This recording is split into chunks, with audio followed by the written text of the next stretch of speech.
যারা কোনো না কোনো ট্যালেন্ট টেস্ট দিতে চাও তাদের জন্য পদার্থবিজ্ঞানের প্রশ্ন।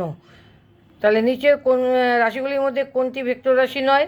কার্য, বেগ, ভরবেগ, মন্দন। কার্য হচ্ছে ভেক্টর রাশি, হবে না। ম্যাগনেসিয়ামের পারমাণবিক সংখ্যা 12, Mg2+ আয়নে ইলেকট্রনের সংখ্যা কত?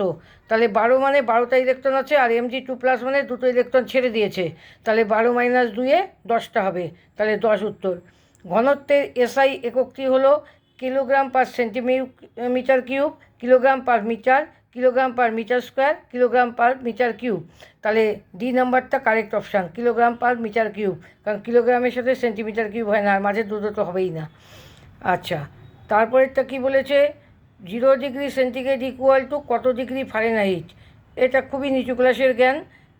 উত্তর আছে 0°, 100°, 32° আর 30°। আমরা জানি সেন্টিগ্রেড স্কেলের রেঞ্জটা 0 থেকে 100, আর ফারেনহাইটের রেঞ্জ হচ্ছে 32 থেকে 212। তাহলে এর 0 = এর 32, তাহলে 32° উত্তর।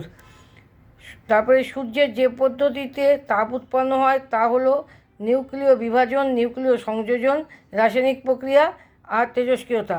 নিউক্লিয় সংযোজন পড়ে দেখলে দেখবা ওখানে E = mc² ফর্মুলাতে প্রচুর তাপ উৎপন্ন হচ্ছে, এবং সেই জন্যই সেটাই হচ্ছে সূর্যের তাপের উৎস।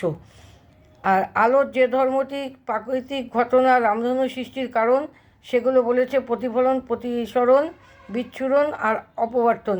এটা মুখস্থবিদ্যা বিচ্ছুরণে। আর তড়িৎচলক বলের একক হলো ওহম আছে, ভোল্ট আছে, অ্যাম্পিয়ার আছে, নিউটন আছে, তাহলে এখানে ভোল্ট। আর দুটি সমান্তরাল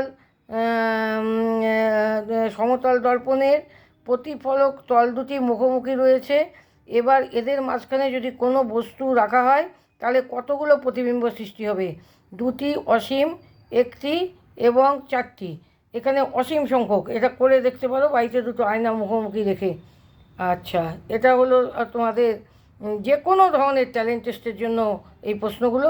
তোমরা এগুলো ভালো করে মুখস্থ করে রাখবে, আর চ্যানেল সাবস্ক্রাইব করবে, ভিডিওগুলো দেখার পরে লাইক দেবে। Thank you.